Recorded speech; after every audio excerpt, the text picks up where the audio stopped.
My name's Travis. I live in the city of Makawao on the island of Maui in the state of Hawaii. I would say that I've been struggling with obesity since I was about 12 years old, which is kind of funny since behind us is my intermediate school.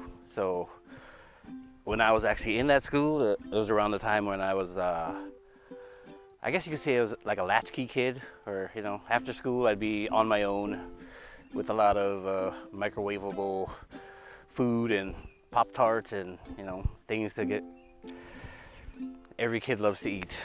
And food essentially becomes, you know, a sense of comfort, and food also becomes a sense of celebration though. Like any good thing, it's always like, oh, let's go eat, you know. So food becomes a thing where, you know, it's always there.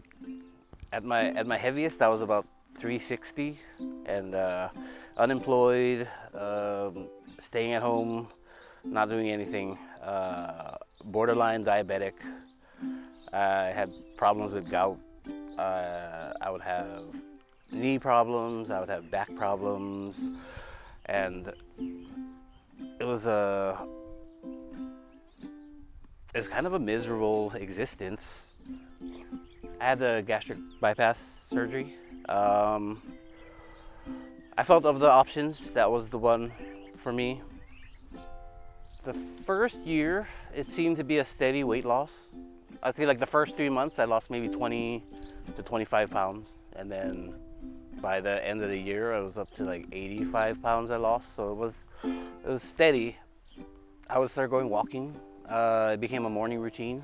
It's actually right down here. There's a path.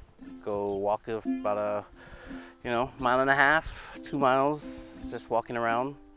It was a good routine, like 4 times a week. In the first year, I attended the support groups regularly. You know, show up every month. You know, go through the progress, see all the other people who are also progressing in their, you know, on their journey. But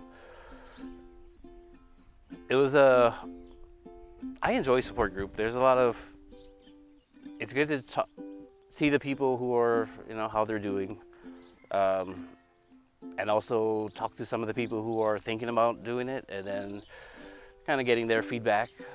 A lot of them are curious and sometimes scared because they're not sure what to expect, and then it's also good to let them know what they can expect and let them know they're not alone.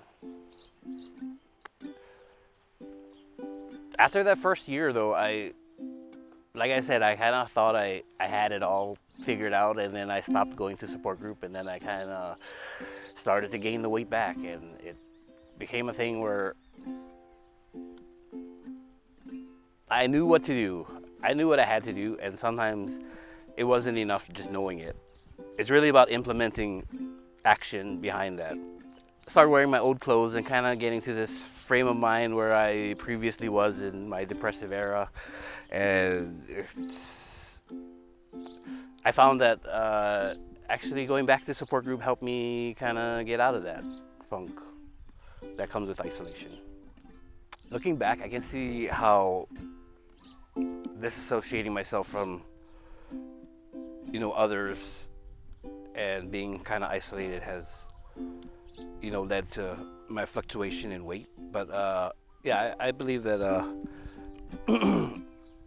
it's always good to get out. If someone asked my advice about getting weight loss surgery, I would ask them to consider what they hope to gain out of weight loss surgery.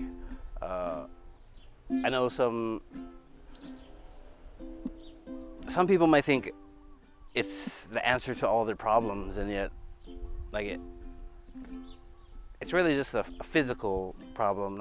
It won't help solve any personal issues. But I mean,